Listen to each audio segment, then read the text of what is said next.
بسم اللہ الرحمن الرحیم۔ السلام علیکم۔ ایک بادشاہ اپنے سپاہیوں کے ساتھ کہیں جا رہا تھا کہ سخت گرمی میں اس کو غسل کی حاجت محسوس ہوئی۔ وہ قریب ہی واقع تالاب پر غسل کرنے چل پڑا۔ وہاں جا کر کیا دیکھتا ہے کہ تالاب میں پہلے سے ہی کچھ لڑکیاں نہا رہی تھیں۔ لڑکیوں نے جب بادشاہ کو تالاب کی طرف آتے دیکھا تو وہ فوراً تالاب سے باہر نکل آئیں، مگر ایک لڑکی تالاب میں بیٹھی رہی۔ بادشاہ نے اس لڑکی سے پوچھا کہ تم تالاب سے باہر کیوں نہیں نکل رہی ہو؟ اس لڑکی نے شرماتے ہوئے کہا کہ میں بے لباس ہوں، میرے کپڑے تالاب سے باہر پڑے ہوئے ہیں۔ لڑکی کے منہ سے یہ بات سن کر بادشاہ کی شیطانی حوث جاگ اٹھی۔ اس نے لڑکی سے کہا کہ میں بادشاہ ہونے کے ناطے تم کو حکم دیتا ہوں کہ بن لباس کے ہی میرے سامنے تالاب سے باہر نکل آؤ، میں تم کو دیکھنا چاہتا ہوں۔ لڑکی بادشاہ کا حکم سن کر پریشان ہو گئی۔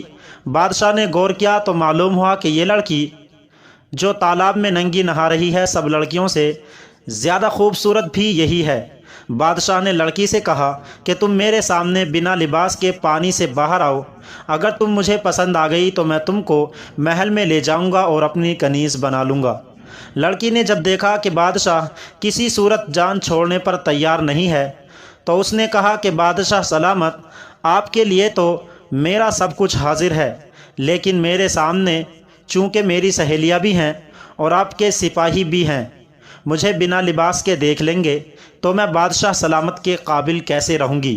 اگر آپ مجھے جانے دیں تو میں کل خود ہی آپ کے دربار میں حاضر ہو جاؤں گی۔ لڑکی کی بات بادشاہ کے دل کو لگی اور وہ سپاہیوں کو لے کر واپس چلا گیا۔ اگلے دن بادشاہ بے تابی سے اس کا انتظار کر رہا تھا، لیکن وہ دربار میں نہ آئیں۔ تو بادشاہ نے سپاہیوں کو بھیجا کہ لڑکی کے گھر کا پتہ کرو اور اس کو میرا پیغام دو کہ بادشاہ دربار میں تم کو بلا رہے ہیں۔ سپاہی چلے گئے اور واپس آ کر بتایا کہ وہ سنار کی بیٹی ہے اور ہم آپ کا پیغام باپ بیٹی دونوں تک پہنچا آئے ہیں۔ بادشاہ اس دن بھی انتظار کر رہا تھا، لیکن وہ لڑکی نہ آئی۔ بادشاہ کو سخت غصہ آیا، اس کی بے چینی اور حاصل کرنے کی طلب بڑھتی جا رہی تھی۔ اگلے دن بادشاہ نے سپاہیوں کو حکم دیا کہ جاؤ اور دونوں باپ بیٹی کو گرفتار کر کے میرے سامنے پیش کرو۔ سپاہی فوراً روانہ ہوئے اور سنار کے گھر جا پہنچے، مگر آگے سے دروازے پر تالا لگا ہوا تھا۔ ہمسائیوں نے بتایا کہ وہ کل رات ہی گھر چھوڑ کر چلے گئے ہیں۔ جب اس بات کا علم بادشاہ کو ہوا تو وہ غصے سے پاگل ہو گیا۔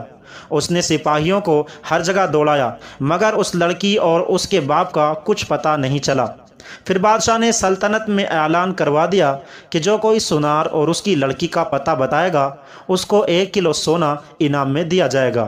اس کے باوجود بھی کچھ حاصل نہ ہوا تو بادشاہ نے آس پاس کی ریاست کے حکمرانوں کو خط لکھے اور لڑکی اور اس کے باپ کو تلاش کرنے کی مدد حاصل کرنے کی درخواست کی، لیکن یوں لگتا تھا کہ لڑکی کو زمین کھا گئی ہے یا آسمان نگل گیا۔ ایک رات بادشاہ سویا تو اس کو خواب میں دریا کے کنارے ایک جھونپڑی نظر آئی۔ بادشاہ جھونپڑی کو دیکھ کر حیران ہو جاتا ہے کہ ویران میں کس نے جھونپڑی ڈالی ہے۔ وہ چلتا چلتا اس جھونپڑی کے اندر داخل ہوا تو اس کو ایک داڑھی والا بزرگ نظر آیا۔ اس بزرگ کے ساتھ ایک لڑکی بھی بیٹھی ہوئی تھی۔ اس سے پہلے کہ بادشاہ لڑکی کی شکل دیکھتا، بادشاہ کی آنکھ کھل گئی۔ بادشاہ سمجھ گیا کہ ہو نہ ہو یہ وہی باپ بیٹی ہیں جو اس جھونپڑی میں چھپے ہوئے ہیں۔ بادشاہ اس علاقے کو جانتا تھا۔ اگلی صبح بادشاہ نے سپاہیوں کا دستہ تیار کیا اور سیدھا دریا کے کنارے اس جگہ پہنچ گیا جو اس کو خواب میں نظر آئی تھی۔ وہاں پر جھونپڑی بھی موجود تھی۔ بادشاہ نے سپاہیوں کو ادھر ہی رہنے کا اشارہ کیا اور خود جھونپڑی کے اندر چلا گیا۔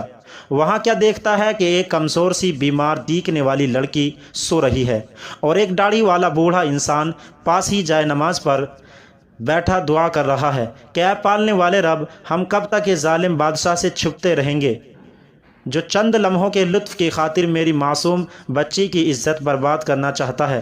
بادشاہ فوراً جان گیا کہ وہی لڑکی ہے جس کو تلاش کرتا ہوا وہ یہاں تک آیا ہے، لیکن اب وہ کمزور اور بیمار نظر آ رہی تھی، اور اس کے بوڑھے باپ کے دکھی الفاظ سن کر بادشاہ خود پر قابو نہ رکھ پایا اور اس بوڑھے کے پاس بیٹھ کر رو کر اس سے معافی مانگنے لگا، میری وجہ سے آپ پر اتنی مصیبتیں اور تکلیف آئی ہیں۔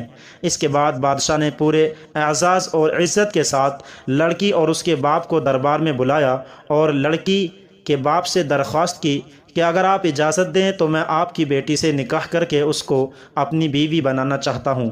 بوڑھے سونار نے اپنی بیٹی کی رضامندی جاننے کے بعد اس کی شادی بادشاہ سے کر دی، اور یوں بادشاہ نے اس لڑکی کو اپنی بیوی بنا کر اس کے ساتھ خوشگوار زندگی بسر کرنے لگا۔ دوستو، آپ نے ہمارے چینل کو ابھی تک سبسکرائب